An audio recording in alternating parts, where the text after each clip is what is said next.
দ্বিধাহীন ভাবে যারা গ্রহণ করেছে, এর বিপরীত যারা করেই নাই, তারাই হচ্ছেন সিদ্দিকীন।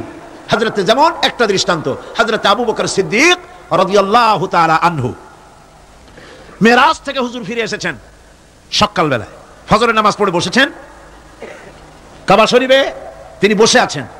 তো তখন আবু জাহেল এসে বলছে, মুহাম্মদ সাল্লাল্লাহু আলাইহি ওয়াসাল্লাম, প্রত্যেক দিনই তো নতুন নতুন কথা কও, আজকে কোনো নতুন কথা আছে? হুজুর বলেন, হ্যাঁ নতুন কথা আছে। কি? বলে, এই তো শেষ রাত্রে জিবরাইল আসছিল, আমারে নিয়ে গেল বাইতুল মুকাদ্দাসে, জেরুজালেমে গিয়ে নামাজ পড়লাম, ওইখান থেকে মহাকাশ পাড়ি দিলাম, 7 আকাশ পাড়ি দিলাম, সিদরাতুল মুনতাহা গেলাম, আরশে আজিম ভ্রমণ করলাম, আল্লাহর সাথে কথা কইলাম, জান্নাত জাহান্নাম দেখলাম, তারপরে আবার এই আয়েশা নামাজ পড়িয়া তোমাদের সাথে কথা বলতেছি। আবু জাহেল কয় যে, খাইছে, যাও, মাথাটা একটু ভালো ছিল, এখন তাও সর্বনাশ হয়ে গেছে। কয়, মুহাম্মদ সাল্লাল্লাহু আলাইহি ওয়াসাল্লাম, তুমি যা বললা এই কথাটা আমি কি হুবহু মানুষের কাছে বলবো? হুজুর বলছেন, অবশ্যই বলো গিয়ে। আবু জাহেল চিন্তা করলো, দিস ইজ দ্য মোমেন্ট, এটাই হলো আসল সুযোগ পেয়ে গেছে মানুষকে বিভ্রান্ত করার জন্য। সবার আগে ছুটে চললো হযরত আবু বকর রাদিয়াল্লাহু তাআলা আনহুর বাড়িতে, যে বলছেন, আবু বকর শুনেছো? বলে, কি? মুহাম্মদ সাল্লাল্লাহু আলাইহি ওয়াসাল্লাম এই রকমের কথা বললো, বেচারার মাথাটা যাও ভালো ছিল, শেষ। হুজুর বলছেন, আবু জাহেল, আমার রাসূল কি এরকম বলেছেন? আবু জাহেল বলছে, আমার নিজ কানে শুনে আসলাম, এখনো তিনি সেখানে বসা। হযরত আবু বকর বলেন, আবু জাহেল, আমার আল্লাহর নবী তিনি যদি এরকম কথা বলে থাকেন, তাহলে আমি কোনো সন্দেহ পোষণ করি না, অবশ্যই আল্লাহ রাব্বুল আলামিনের হাবিব যা বলেছেন তা সত্য।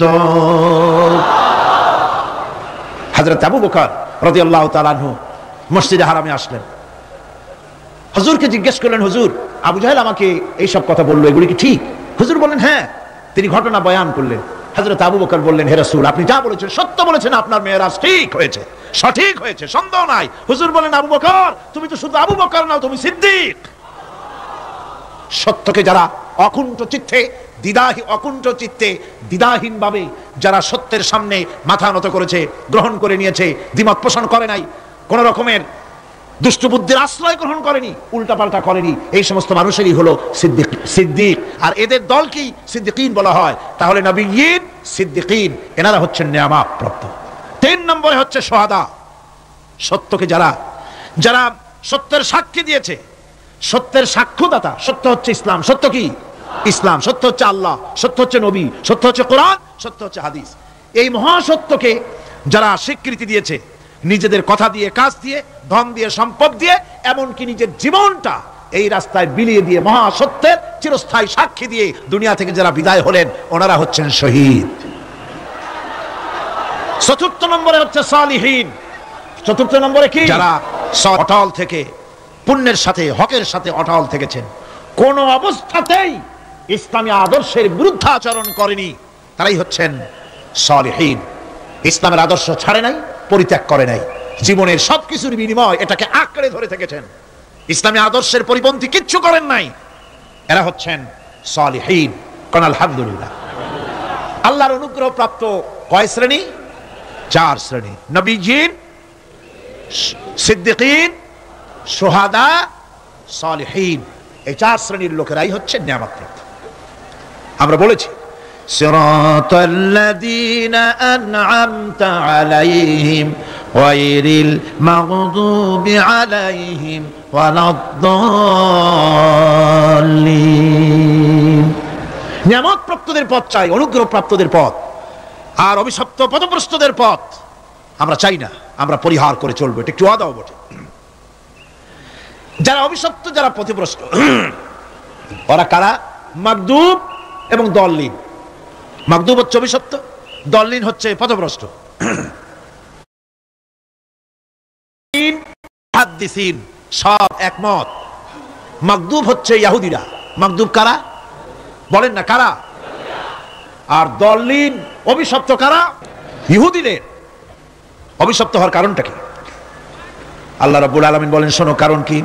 وَضُرِبَتْ عَلَيْهِمُ الْمَسْكَنَةُ ذَلِكَ بِأَنَّهُمْ كَانُوا يَكْفُرُونَ بِآيَاتِ اللَّهِ وَيَقْتُلُونَ الْأَنْبِيَاءَ بِغَيْرِ حَقٍّ ذَلِكَ بِمَا عَصَوْا وَكَانُوا يَعْتَدُونَ। তাদের উপর দারিদ্র্য এবং অসহায়তার অভিশাপ বর্ষিত হয়েছে। এর কারণ হলো তারা আল্লাহ পাকের আয়াতকে অস্বীকার করেছে, তারা অকারণে আল্লাহর নবীদেরকে হত্যা করেছে এবং প্রত্যেকটি ব্যাপারে আল্লাহর শরীয়তের সীমা লঙ্ঘন করেছে। যুরিবাত আলাইহিমুল যিল্লাতু ওয়াল মাসকানা ওয়া বাউ বিগাদাবিন মিনাল্লাহ। আল্লাহ পাক বলেছেন চিরকাল ইহুদিরা অভিশপ্ত, তাদের কোনো আবাসস্থল হবে না, সারা জীবন ঘুরে বেড়াবে। আপনারা বলবেন কই ঘুরে বেড়ায় না, তো তাদের তো জায়গা হয়েছে জেরুজালেমে, ইসরায়েলে, সেখানে তারা জায়গা করে নিয়েছে। তাহলে এটা কেমন হলো? এটা এইভাবে হয়েছে, ওখানে তাদেরকে প্রতিষ্ঠিত করেছে আমেরিকা, ঠিক কিনা? আল্লাহ পাক কোরআন শরীফের মধ্যে বলেছেন যদিও মানুষের সাহায্যে কোনো জায়গায় তাদেরকে আল্লাহর ইচ্ছায় অথবা মানুষের সাহায্যে কোথাও যদি জায়গা হয়ও, অপমানের জীবন যাপন করতে হবে সারাটা জীবন কিয়ামত পর্যন্ত, দুকে দুকে মরতে হবে, দেশে দেশে ঘুরে বেড়াতে হবে ভিক্ষুকের মতো। সে অবস্থাই হয়েছে। আমেরিকা ওদের উপর থেকে হাত উঠায় নিক, মধ্যপ্রাচ্যের আজকের 20 ফোড়া ইসরায়েল, আমেরিকা যদি তাদের রুবুবিয়াতে প্রতিপালনের হাতটা উঠায় নেয়, তাহলে আরব দেশে যত লোক আছে যুদ্ধ করা লাগবে না, এক পাশে গিয়ে পেশাব করলে ভাসিয়া লোহিত সাগরে চলে যাবে। সুতরাং এই ইহুদিদের পথ অনুসরণ করা যাবে না। ইহুদিরা অপরাধ করছিল কি? একটু আগেই বললাম, তারা আল্লাহর আয়াতকে অস্বীকার করেছে, তারা নবীদেরকে হত্যা করেছে, এটাই হলো তাদের অপরাধ। তারা শরীয়তের ব্যাপারে বাড়াবাড়ি করেছে। সুতরাং আল্লাহ পাক বলছেন ইহুদিদেরকে ছাড়তে হবে, খ্রিস্টানদের অনুকরণ ছাড়তে হবে। ইহুদি খ্রিস্টান সকলের অনুকরণ ছেড়ে দিয়ে নিয়ামত প্রাপ্ত ওই 4 শ্রেণীর লোকের অনুসরণ করতে হবে, তাহলেই খাঁটি মুসলমান হওয়া যাবে। কোন আলহামদুলিল্লাহ। এই হলো সূরা ফাতিহা, যা গত আজকের দিন সহ 5 দিন আমরা আলোচনা করলাম। কোন আলহামদুলিল্লাহ। এখন এই সূরা ফাতিহাকে আমি আপনাদের পকেটে উঠাই দিতে চাই, যাতে করে মনে থাকে। 5 দিনের অনেক কথা এক জায়গায় করে দিলে মনে করতে সুবিধা হবে, ঠিক কিনা? মনে রাখতে সুবিধা হবে। সূরা ফাতিহার আয়াত কয়টা? এই 7টি আয়াতের 7টি শিক্ষা আছে। সূরা ফাতিহার শিক্ষা 1, সকল প্রশংসা কেবলমাত্র আল্লাহ। হাদিস শরীফে এসেছে, ইদা মুদিহাল ফাসিকু ইহতাজ্জাতিল আরশ। যখন কোন ফাসিকের প্রশংসা করা হয়, যে ব্যক্তি নামাজ পড়ে না, রোজা করে না, দিন মানে না, ঈমান নাই, চরিত্র নাই, এমন লোককে যখন প্রশংসা করা হয়, আল্লাহ পাকের আরশ গোসা থরথর করে কাঁপতে থাকে। সুতরাং সমস্ত প্রশংসা হবে কার? আর প্রশংসা হবে বিশ্ব নবী জনাবে মুহাম্মদ রাসূলুল্লাহ সাল্লাল্লাহু আলাইহি ওয়াসাল্লাম। চিৎকার মেরে সারা জীবন আল্লাহ এবং রাসূলের প্রশংসা করতেই থাকবো ইনশাআল্লাহ। আমাদের করতে হবে, মুসলমানদের দায়িত্ব। আর প্রশংসা করব যারা আমার রাসূলের, আল্লাহর হুকুম মানে আর আমার রাসূলের অনুসরণ অনুকরণ যারা করে, তারা আমাদের সম্মানের পাত্র। আলহামদুলিল্লাহ। 2, শেষ বিচারের একমাত্র মালিক হচ্ছেন আল্লাহ পাক। সূরা ফাতিহার 2য় শিক্ষা, শেষ বিচারের দিন, ডে অফ জাজমেন্ট, শেষ বিচারের দিনের মালিক কে? একচ্ছত্র অধিপতি আল্লাহ রাব্বুল আলামিন। যেদিন কেউ কথা বলতে পারবে না আল্লাহ পাকের নির্দেশ ছাড়া, সেই হাসরের মাঠের একচ্ছত্র মালিক আল্লাহ পাক। সুপ্রিম কোর্টের সুপ্রিম কোর্ট, সমস্ত জাস্টিসদের জাস্টিস হবেন আল্লাহ সুবহানাহু ওয়া তাআলা। এটা হলো 2য় শিক্ষা, মনে রাখতে হবে। সেদিন আল্লাহ পাক তিনি বিচার করবেন, কঠিন বিচার হবে সেদিন, এটা মনে রাখতে হবে। 3 নম্বরের শিক্ষা হচ্ছে সূরা ফাতিহার শিক্ষা নাম্বার 3, জীবনের সকল ক্ষেত্রে গোলামি, আনুগত্য, দাসত্ব একমাত্র কেবলমাত্র শুধুমাত্র আল্লাহ রাব্বুল আলামিনের। গোলামি কার হবে? চিল্লায় বলেন, কার হবে? 3।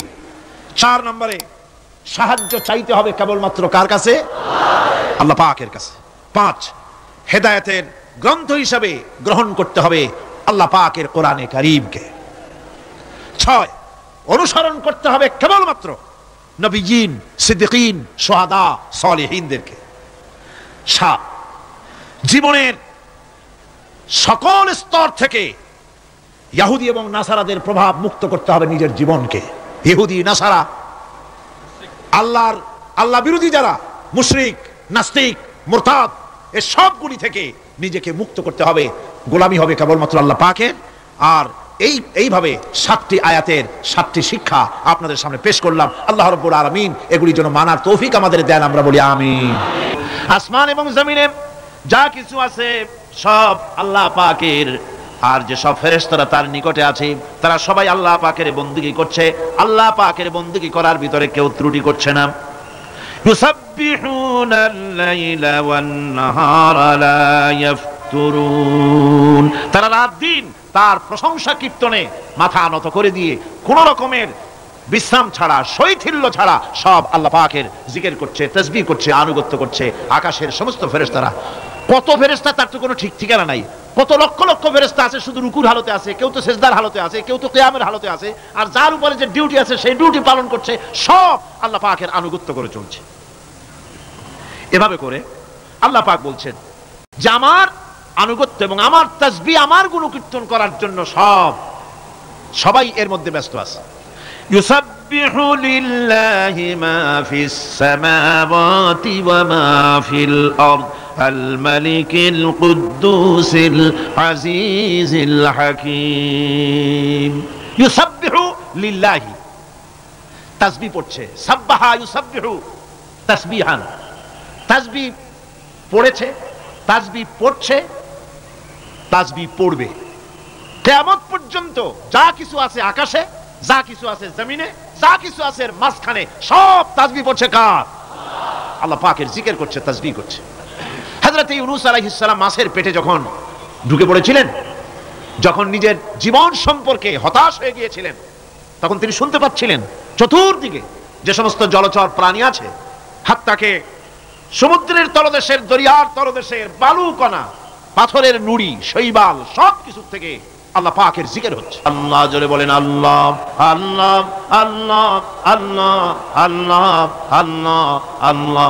হযরত ইউনূস আলাইহিস সালাম তখন বললেন লা ইলাহা ইল্লা আনতা সুবহানাকা ইন্নী কুনতু মিনাজ জালিমিন। পড়েন সবাই, লা ইলাহা ইল্লা আনতা সুবহানাকা ইন্নী কুনতু মিনাজ জালিমিন।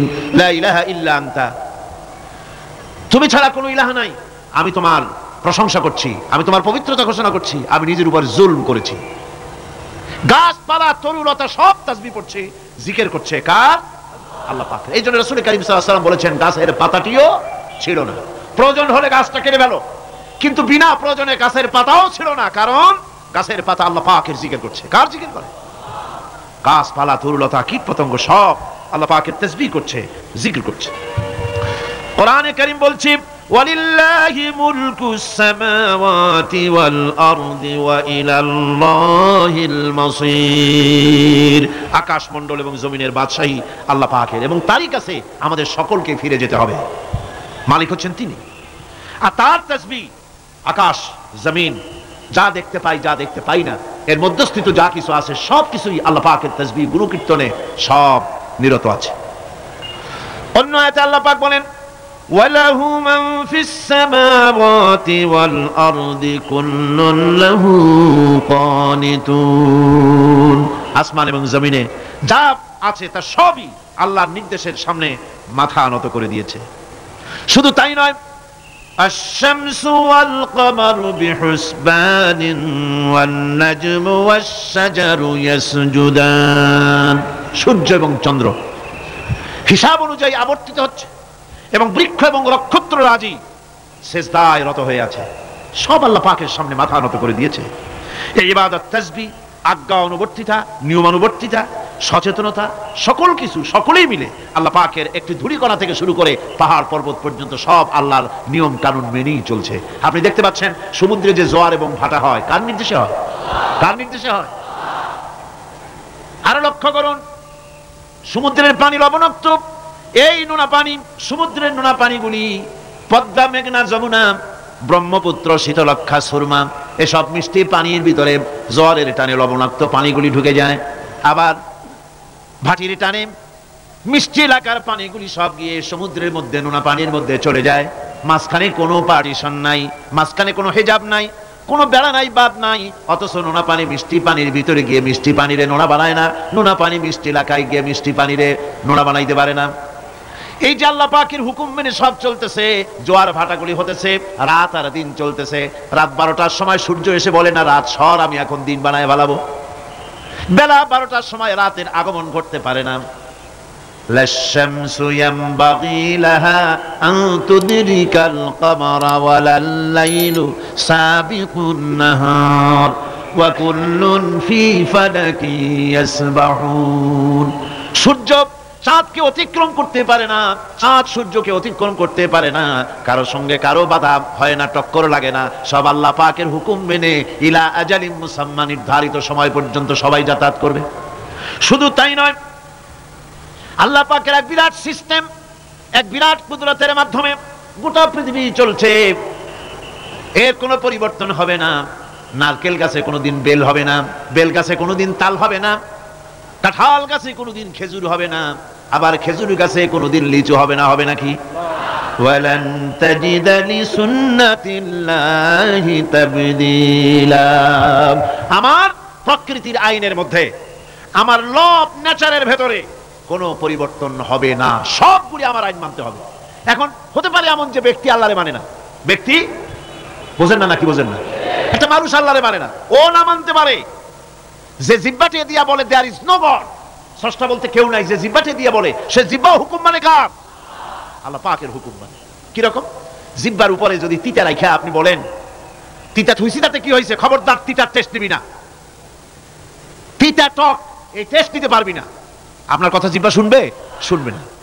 ওর উপরে যে নির্দেশটা আছে সেই নির্দেশ অনুযায়ী সে কাজ করবে। টয়লেটে গিয়ে আপনি নাকেরে কবেন যে খবরদার, আমি একটা বিরাট অফিসার, অনেক টাকা পয়সার মালিক, অথবা বিরাট একটা মন্ত্রী টন্ত্রী কিছু একটা, সবাই আমার হুকুম মানে, তোকেও মানতে হবে, খবরদার দুর্গন্ধ যেন নাকের মধ্যে না ঢোকে, নাক আমি চাবি ধরতে পারবো না। শুনবে না কে? শুনবে।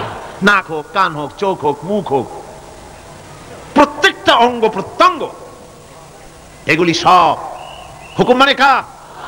হতে পারে ব্যক্তি আল্লাহরে অস্বীকার করে বসলো, আল্লাহকে বললো যে আল্লাহ নাই, সব এমনি এমনি হয়, এর কপাল পড়ার লক্ষণ। কিসের লক্ষণ? কপাল পড়ার লক্ষণ। সব বোঝে, একটা মাইক দেখলে কয় যে না কেউ এটারে বানাইছে। এই যে একটা ভিডিও ক্যামেরা, এটারে কেউ দেখলে বলবে যে কয়েকজন আলেমে মিলে ফু দিছে আর অন্য একটা মাইক হয়ে কি বল ক্যামেরা হয়ে গেছে, বলবে কেউ? কোন পাগলেও কবে? এই প্যান্ডেলটা দেখে কি মনে হবে? 4-5 জন পিসা বাইসা কোসাইর কোণে দাঁড়াইয়া ফু দিছে, সাথে সাথে প্যান্ডেল হয়ে গেছে। এটা কথা হইল? একটা ছোট্ট টেবিল, একটা চায়ের কাপ দেখলে পরে মানুষ বলে নিশ্চয়ই এটা কেউ বানাইছে। আজীব, এত বড় বিশাল আকাশ, এত সুন্দর জমিন, এত সুন্দর দেহ, এই মানুষ, গাছপালা, তরুলতা, কীট পতঙ্গ, পাহাড়, নদ নদী, এ সব কিছু দেখে কেবলমাত্র কপাল পোড়াই বলতে পারে যে কেউ নাই, এমনি এমনি হয়েছে। আজীব তামাশা। এমনি এমনি একটা চাউল তৈরি হয় না, একটা ডিম তৈরি হয় না, এমনি এমনি পৃথিবীটা হয়ে গেল। সবগুলির পেছনে আল্লাহ পাক আছেন, তিনি সৃষ্টি করেছেন। এখন উপাস্যের প্রতি এই সৃষ্টি মানুষের দৃষ্টি আকর্ষণ করে। উপাস্য পাও না কে আল্লাহ তা ঠিক পাও না, তা দেখাবার জন্য এই পৃথিবীর আল্লাহর সৃষ্টি প্রত্যেকটি পদার্থ, প্রত্যেকটি জিনিস ইঙ্গিত করে নিঃসন্দেহে কেউ না কেউ আছে, আর তার নাম হচ্ছে আল্লাহ। তার নাম কি? আরো জনে বলেন, নাম কি? আল্লাহ পাক। এখন প্রশ্ন ওঠে আল্লাহরে বানাইছে কেডা? বলে তো মুরগি আগে না ডিম আগে? ডিম যদি আগে হয়ে থাকে তো ডিমটারে পারলো কে? আর মুরগি যদি আগে হয়ে থাকে কোথার থেকে মুরগি এসে উড়ে এসে জুড়ে বসলো, আইলো কই থেকে? আল্লাহ যদি একজন থেকেই থাকেন তাহলে তার স্রষ্টাকে? এই প্রশ্ন তুলেছেন বার্টন রাসেল, প্রশ্ন তুলেছে স্রষ্টার স্রষ্টাকে। আমি দেখলাম এক আর্মি অফিসার একটা বই লিখেছেন, আমার এত ভালো লাগলো। বইটার নাম হচ্ছে আল কোরআন দা চ্যালেঞ্জ, মহাকাশ পর্ব। দারুণ লিখেছেন তিনি, আপনারা যদি পান খুঁজে নিয়ে পড়বেন। সে বইয়ের শেষ ভাগে গিয়ে তিনি এটার জবাব দিয়েছেন, স্রষ্টার স্রষ্টাকে তাই তুমি তালাশ করো, কানা চায় মানে কুজো চায় সিটই শুইতে। একটা লবণ কণার দৃষ্টান্ত তিনি দিয়েছেন, একটা লবণ কণা। একটি লবণ কণার ভিতরে যতগুলি মলিকুল থাকে, একটা লবণ কণার ভিতরে যতগুলি ক্যালাস থাকে, একটা লবণ কণার ভিতরে যতগুলি উপকরণ আর উপাদান থাকে, অর্থাৎ একটা লবণ কণা যত উপকরণ যত উপাদান ধারণ করে, তার ধারণ ক্ষমতা যতখানি, এতখানি জিনিস ধারণ করতে 1000 বার্টন রাসেলের মগজের দরকার। একটা লবণ কণা, সেইটা চিন্তা করাই কঠিন। আর এত বড় মহাবিশ্ব যিনি সৃষ্টি করেছেন তার স্রষ্টাকে তালাশ করতে চাও, এটা কি স্বাভাবিক কথা? এটা পাগলের প্রশ্ন হতে পারে, এটা পাগলের প্রশ্ন হতে পারে। গ্যাগারিন টিটপ প্রথম মহাশূন্যচারী ছিল। বেটা আজীব তামাশা, তুমি তো তোমার শরীরটাই দেখো না, তোমার শরীরটাই তো তুমি দেখতে পাও না, তোমার মাথার তালুটা কেমন তা কি দেখছো কখনো?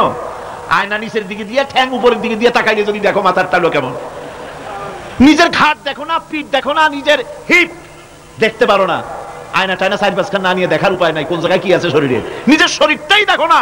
কত বড় সাহস, এই শরীরের স্রষ্টাকে দেখতে চাও? লা তুদরিকুহুল আবসার, কোন দৃষ্টি শক্তি তাকে মুহাইয়া করতে পারবে না, তার দৃষ্টি সকলকে আয়ত্ত করবে, কিন্তু পৃথিবীর কোন দৃষ্টি শক্তি তাকে আয়ত্তের ভিতরে নিতে পারবে না।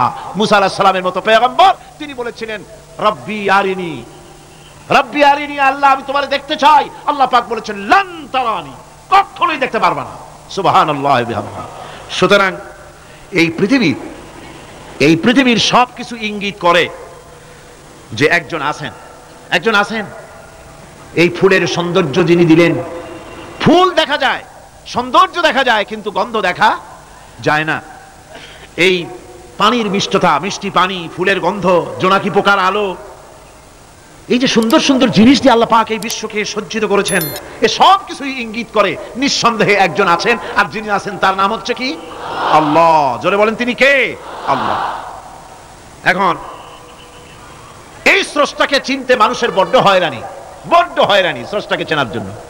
এই স্রষ্টাকে খোঁজার জন্য, চেনার জন্য মানুষ শক্তি পূজা আরম্ভ করলো। ওই যে আমি আগে বলেছি, মানুষের মধ্যে একটা স্বাভাবিক প্রেরণা এই কারো না কারো সামনে মাথা নত করে দেবে। সেজন্য মানুষ, কেউ তো আগুনকে পূজা করলো, আগুনের ভিতরে শক্তি আছে বলে আগুনের সামনে মাথা নত করে দিল, পাহাড়ের সামনে মাথা নত করে দিল, মূর্তি বানাইয়া মূর্তির সামনে মাথা নত করলো, কাঠের মূর্তি, মাটির মূর্তি বানাইয়া তার সামনে মাথা নত করে দিল। এগুলির সামনে যদি তুমি মাথা নত করলে, এগুলি কি মাছির মতো একটা ছোট্ট প্রাণীও বানাতে পারবে? এই চ্যালেঞ্জ কার? আল্লাহ পাকের। কোরআন শরীফে আল্লাহ পাক বলেছেন, নবী ওদের বলেন, ওরা কি মাছির মতো ছোট্ট একটা প্রাণী বানাতে পারবে না। এমনকি ওদের সামনে যে খাদ্যগুলি রাখা হয়, মূর্তি টুর্তি বানায় সামনে যে খাদ্য রাখা হয়, এই খাদ্যের উপরে যদি মাছি পড়ে, খাবারগুলি উড়াই নিয়ে যায়, অথবা ওদের নাকের উপরে এসে যদি মাছি এসে পড়ে, এই মাছিটাকে এতগুলো হাত সাথে একটা টোকা দিয়ে একটা মাছিকে উড়াই দিতে পারবে না। পারবে না। সুতরাং বুঝতে হবে, একথা বুঝতে হবে, স্রষ্টাকে তালাশ করতে গিয়ে মানুষেরা আগুনের পূজা করলো, পাথরের পূজা করলো, গাছের পূজা করলো, মাছের পূজা করলো, সাপের পূজা করলো, বাঘের পূজা করলো, শেষ পর্যন্ত সেক্সুয়াল অর্গান, এটার বাংলা করলাম না, এটারও পূজা করলো। এটাকে একটা শক্তির প্রতীক মনে করে এটার সামনেও মাথা নত করলো। বন্ধুগণ, মাটির পূজা করলো, জমিনকে নিজের মা মনে করে এটার পূজা করলো। অথচ আল্লাহ পাক পরিষ্কার করে বলে দিয়েছেন, লা ইলাহা ইল্লা আনা ফা'বুদুন, আমি ছাড়া কোনো ইলাহ নাই, আল্লাহ ছাড়া কোনো ইলাহ নাই। কোরআনে কারীম বলছে, ইন্নাল্লাযীনা তাদউনা মিন দুনিল্লাহি ইবাদুন আমসালুকুম। আল্লাহ পাক বলেন, আমাকে বাদ দিয়ে তোমরা যার সামনে মাথা নত করো, যার সামনে পূজা করো, অর্চনা করো, বন্দিগি করো, ওটা তোমার মতো আমার আরেকটি গোলাম। তুমি যেমন আমার গোলাম, ওটাও আমার গোলাম। একটু জোরে সোরে জিকির করেন, লা ইলাহা ইল্লাল্লাহ, লা ইলাহা ইল্লাল্লাহ, লা ইলাহা ইল্লাল্লাহ, লা ইলাহা ইল্লাল্লাহ। সুতরাং বোঝা যাচ্ছে আল্লাহ হচ্ছেন এক এবং একক। এই আল্লাহ সুবহানাহু ওয়া তাআলা তিনি বলছেন, আমাকে বাদ দিয়ে যার সামনে মাথা নত করো, ওরা আমার গোলাম। সূর্য কার গোলাম? চন্দ্র কার গোলাম?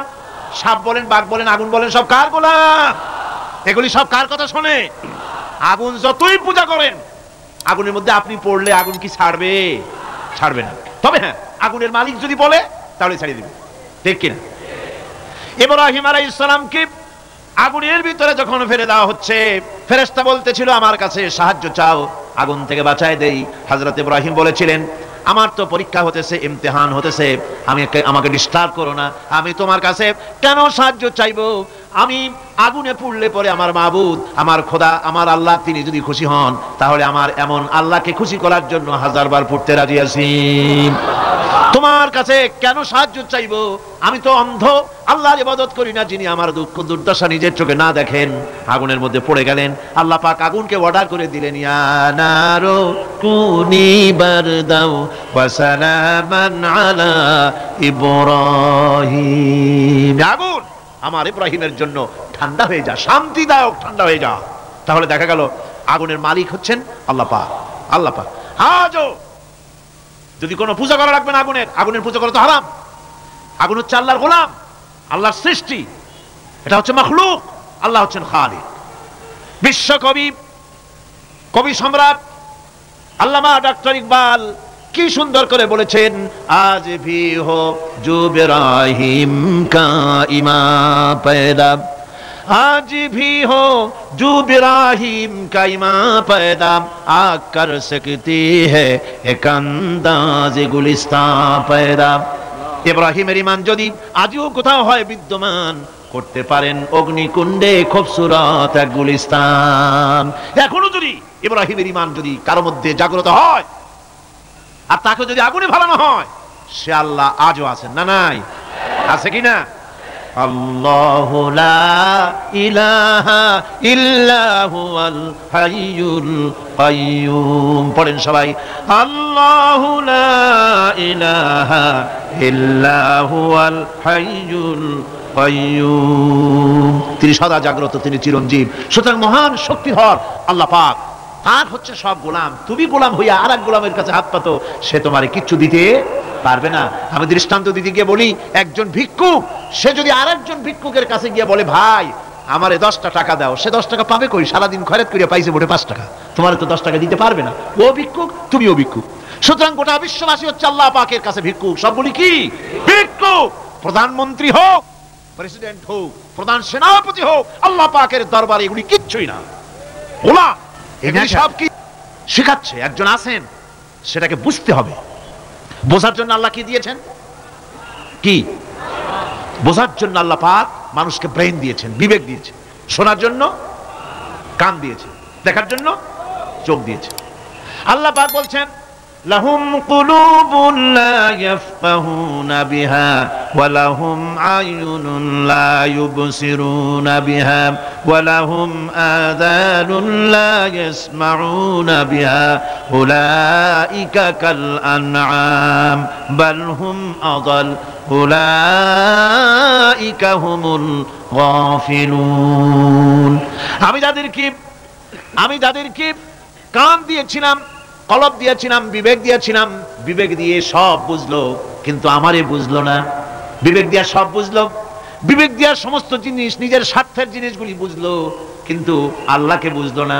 কান দিয়েছিলাম শোনার জন্য, গান শুনলো, বাজে কথা শুনলো, সব শুনলো, কিন্তু হকের দাওয়াত তার কানের মধ্যে ঢুকলো না।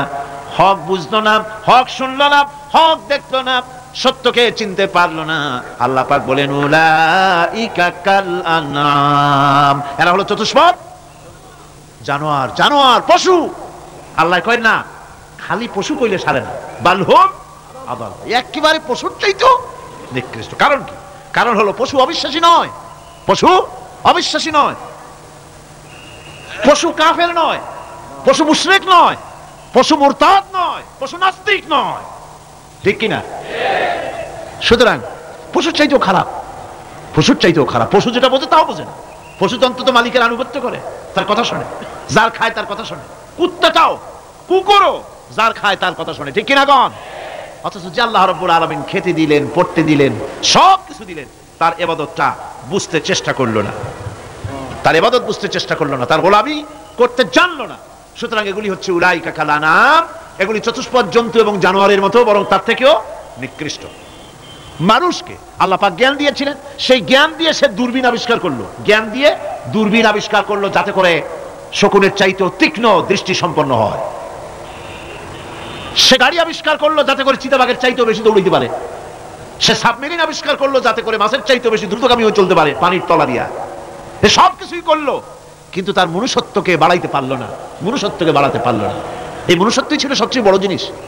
কবি বলছেন, মুঝে ये डर है कि दिले जिंदा तू ना मर जाए, मुझे ये डर है कि दिले जिंदा तू ना मर जाए कि जिंदगानी इबारत है तेरे जीने से मुझे ये डर है कि दिले जिंदा तू ना मर जाए আমার এই ভয় হয় হে আমার জীবন্ত আত্মা তোর না অপমৃত্যু হয়ে যায় কারণ তোর যদি অপমৃত্যু হয় তাহলে আমার তো বেঁচে থাকার কোনো লাভ নাই আমরা তো আমাদের আত্মা জীবিত আত্মাকে মেরে ফেলছি জীবিত আত্মাকে মেরে ফেলছি আত্মাকে বিকশিত করছি না আত্মাকে বিকশিত করতে হবে এই আত্মা বিকশিত হবে কিভাবে সব জিনিসের খাবার আল্লাহ পাক এই জমিনে তৈরি করেছেন ঠিক কি না সকলের খাবার এই জমিনে মানুষ যেহেতু তৈরি হয়েছে এই মাটি দিয়ে সেই জন্য আল্লাহ রাব্বুল আলামিন মানুষের খাবার মাটি দিয়ে তৈরি করে দিয়েছেন কলা দিয়েছেন কচু দিয়েছেন আলু দিয়েছেন মূলা দিয়েছেন তাল দিয়েছেন বেল দিয়েছেন মাছ দিয়েছেন তরকারি দিয়েছেন পনির দিয়েছেন দুধ দিয়েছেন গোশত দিয়েছেন খাবারের কোনো অভাব রাখেন নাই সব মাটি দিয়েছে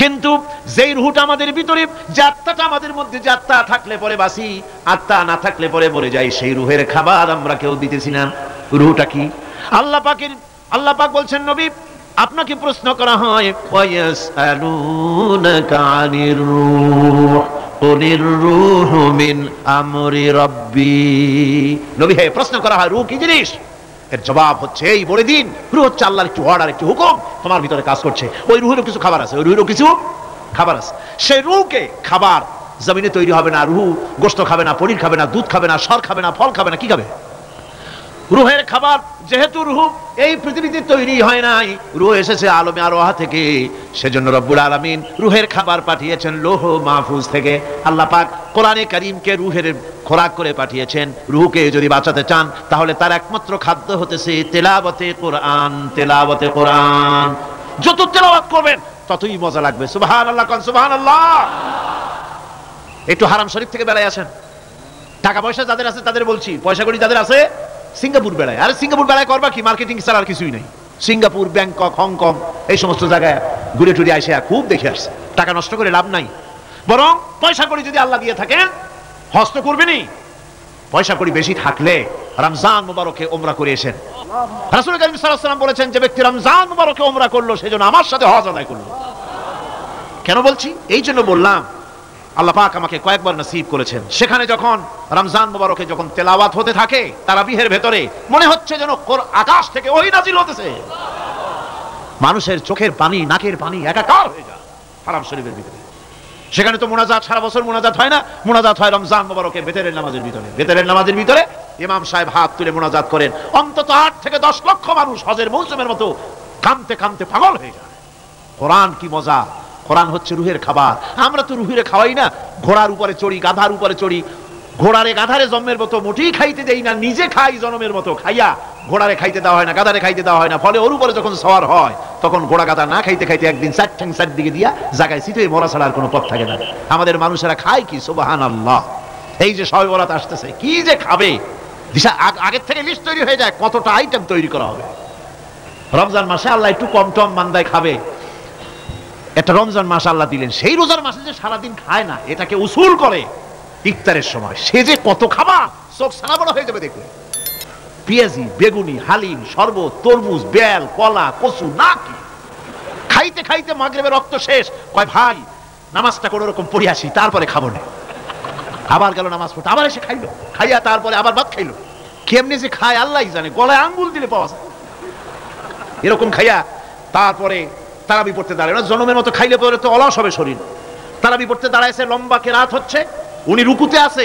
ইমাম সেজদায় চলে গেছে ওনার খবর নেই অথবা উনি সেজদায় পড়ে আছেন ইমাম কোথায় উঠে গেছে তার খবর নেই সুবহানাল্লাহ সুতরাং নিজে খাইয়া পেটটারে দুম্বার মতো সাইজ বানাইয়া কোনো লাভ নাই পেট বড় বানাবেন না সিনা বড় বানান সিনা বড় বানান সিনার ভিতরে কোরআন ধারণ করেন মজা পাবেন আল্লাহ রাব্বুল আলামিন এত বড় নিয়ামত এই কোরআন এর থেকে বড় নিয়ামত পৃথিবীতে আর নাই শ্রেষ্ঠ নিয়ামত এর থেকে বড় নিয়ামত আছে ভাই এই শ্রেষ্ঠ নিয়ামতকে পড়তে শিখুন বুঝতে শিখুন হেদায়েতের সওয়াবের মধ্যে আছে সুতরাং আল্লাহ রাব্বুল আলামিন মনুষ্যত্বকে আত্মাকে বিকাশ করার জন্য কোরআনে কারীম দিয়েছিলেন মানুষ এই জ্ঞান দিয়ে আবিষ্কারের পিছনে চলে গেল হ্যাঁ আবিষ্কার দরকার আছে মোটেই আমি এটাকে অস্বীকার করি না সব দরকার কিন্তু সেই সাথে আল্লাহ পাকের সাথে যে সম্পর্কটা থাকা দরকার ছিল সেই সম্পর্ক থেকে মানুষ নিজেকে বিচ্ছিন্ন করেছে কোরআনে কারীমে আল্লাহ পাক বলছেন লাকাদ খালাকনাল ইনসানা ফি আহসানি তাকওয়িম সব থেকে সুন্দর করে বানিয়েছি কারে মানুষ চিল্লায় কোন কারে মানুষ হলো সবচাইতে সুন্দর সৃষ্টি আমার। ওগুলা এই মানুষগুলি হচ্ছে আশরাফুল মখলুকাত। মানুষ কি মখলুকাত? সৃষ্টির সেরা। আপনারা সৃষ্টির সেরা হইলেন কি দিয়া? আপনারা কি বাঘের মতো দৌড়াতে পারেন? বল্লার মতো হুল ফুটাইতে পারেন? কুত্তার মতো কামড়াইতে পারেন? হাতির মতো শক্তি আছে? গরিলার মতো শক্তি আছে? মাছের মতো সাঁতরাইতে পারেন? সাপের মতো ক্রুদ্ধতা আছে? সিংহের মতো হিংস্রতা আছে? তো কিসের কোন দিক থেকে আপনি আশরাফুল মখলুকাত হলে? আশরাফুল মখলুকাত হয়েছেন জ্ঞানের কারণে। কিসের কারণে? সেই জ্ঞানটার জন্যই তো আপনি সৃষ্টির সেরা। এই সৃষ্টির সেরা মানুষ, সুন্দর মানুষ, এই মানুষগুলি সুম্মা রাদাদনাহু ফি আসফালা সাফিলিন, সুম্মা রাদাদনাহু আসফালা সাফিলিন।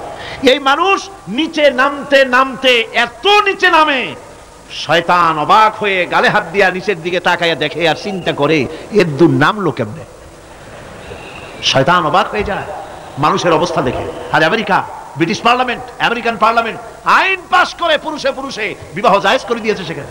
নাউযুবিল্লাহি মিন যালিক। শয়তানের চাইতে অনেক কিছু। শয়তান ওই সব কাম জানেও না, বোঝেও না। শয়তান তো ভালো, কুত্তাও জানে না, ঠিক কিনা কন? কুকুরেও সমকামিতা করে না, শুয়ারেও করে না, গাধায়ও করে না। মানুষ কোথায় নামছে? এই মানুষ সৃষ্টির সেরা বানিয়েছিলাম, শয়তানের চাইতে নিকৃষ্ট হয়ে গেল। আল্লাহ পাক বলেন ইল্লাল্লাযীনা আমানু ওয়া আমিলুস সালিহাতি ফালাহুম আজরুন গায়রু মামনুন। কিন্তু যারা ঈমান এনেছে, আমলে সালেহ করেছে, তাদের জন্য রয়েছে অফুরন্ত পুরস্কার। এই অফুরন্ত পুরস্কার আল্লাহ রাব্বুল আলামিন দান করবেন যারা নাকি মুমিন বান্দা, যারা নাকি ইবাদত করবে তাদের জন্য। এখন আমি আপনাদেরকে বলতেছিলাম যে ইবাদত গোলামি অর্থে, এর গোলামির পূর্ণ অর্থ সেটা হচ্ছে যে ব্যক্তি, পরিবার, সমাজ আমাদের জানা দরকার। যেমন ইবাদত এবং দাসত্ব অর্থে আল্লাহ পাক বলছেন ثم أرسلنا موسى وأخاه هارون بآياتنا وسلطان مبين। অথবা মুসা এবং তার ভাই হারুনকে আমার নিদর্শন দিয়ে তাদেরকে সুস্পষ্ট রূপে প্রমাণ সহ ফেরাউন এবং তার সভাসদের কাছে আমি পাঠিয়ে দিলাম। তারা যখন তাদের কাছে গিয়ে দ্বীনের দাওয়াত দিল, তখন তারা কি বলল? ফাকালু আনুমিনু লিবাশারাইনি মিসলিনা ওয়া কওমুহুমা লানা আবিদুন।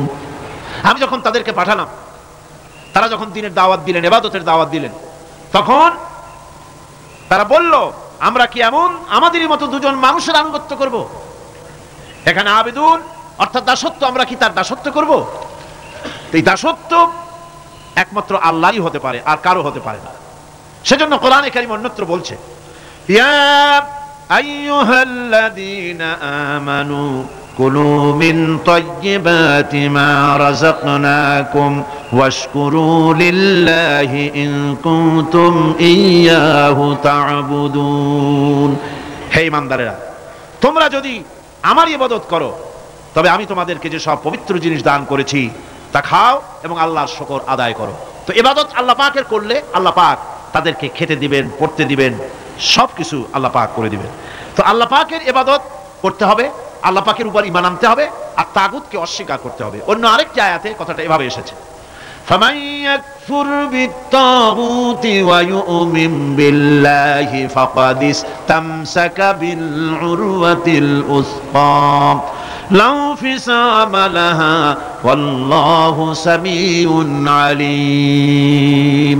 ফামান ইয়াকফুর বিত-তাগুত, যে ব্যক্তি তাগুত অস্বীকার করলো, ওয়া ইউমিন বিল্লাহ এবং আল্লাহর উপর ঈমান এনেছে, ফাকাদ ইসতামসাকা বিল উরওয়াতিল উসকা, সে এমন এক মহান অবলম্বন ধারণ করলো যে কোনো জিনিসই তাকে বিচ্ছিন্ন করে দিতে পারবে না। এমন এক মহান অবলম্বন ধারণ করেছে।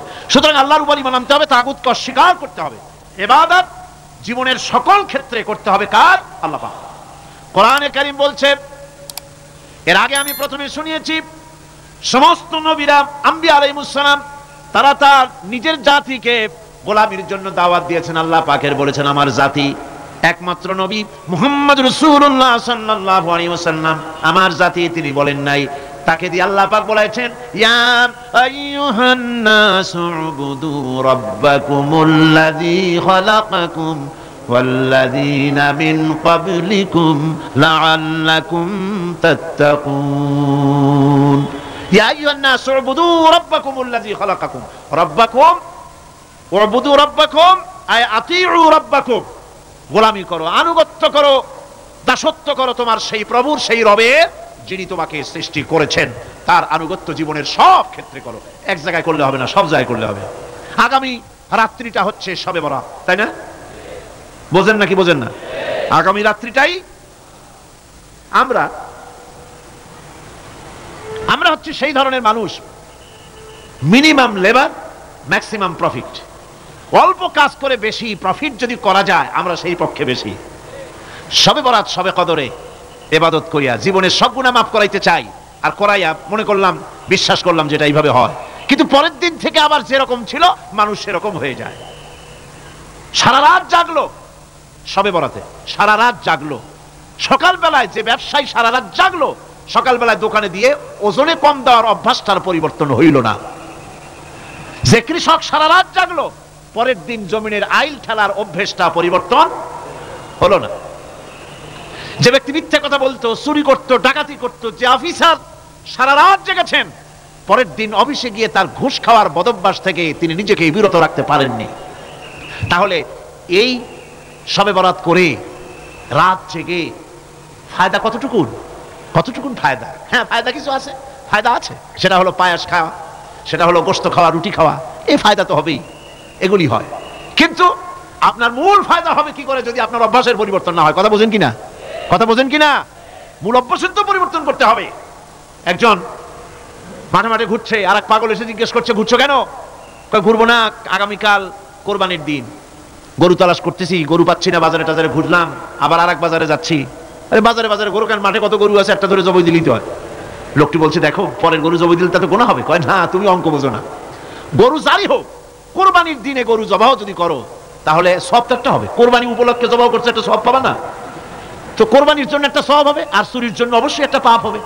কোরবানি যখন দিবা, তো কোরবানির সব আর চুরির পাপ ভগ্নাংশের মতো কাটাকাটি হয়ে যাবে, গোশত খাবা ফাও। তো মানুষের অবস্থা তো তাই হয়েছে। মানুষের অবস্থা হয়েছে শবে বরাতে সারা রাত জাগবো, কান্দাকাটি করবো, ফাও গুনাহ মাফ হয়ে যাবে, আর গোশত রুটি তো আসি, যদ্দূর পারলাম খাইলাম। পরের দিন ডু ফুর্তি, নো চিন্তা। নাউযুবিল্লাহি মিন যালিক। এই কান্দারও দাম নাই, আর এই ধরনের রাত জাগারও দাম নাই, এই ধরনের ইবাদত করেও দাম নাই। ইবাদতটা হচ্ছে জীবনের সব ক্ষেত্রে ইবাদত করতে হবে। ইবাদত সম্পর্কে মিস ইন্টারপ্রিটেশন যেটা এসেছে, ভুল অর্থ যেটা এসেছে, সেই ভুল অর্থের কারণে মানুষ শুধু মনে করে নামাজ, রোজা, হজ, যাকাতই শুধু ইবাদত না। ইবাদত হচ্ছে জীবনের সকল ক্ষেত্রে গোলামিটা হতে হবে আল্লাহ পাকের সব জায়গায়। পার্লামেন্টে গোলামি হবে কার? কোর্ট কাছারিতে কার? অফিস আদালতে কার? স্কুলে কলেজে কার? খেতে খামারে কার? রান্নাঘরে, নিজের ঘরে, পরিবারে, সব জায়গায় আনুগত্য কার? কেবলমাত্র আল্লাহ সুবহানাহু ওয়া তাআলার হুকুম অনুযায়ী জীবন পালন করার নামই হচ্ছে ইবাদত। এই ইবাদত, নামাজ পড়ার নাম ইবাদত, নামাজ না পড়ার নামও ইবাদত। রোজা রাখার নাম ইবাদত, রোজা না রাখাও ইবাদত।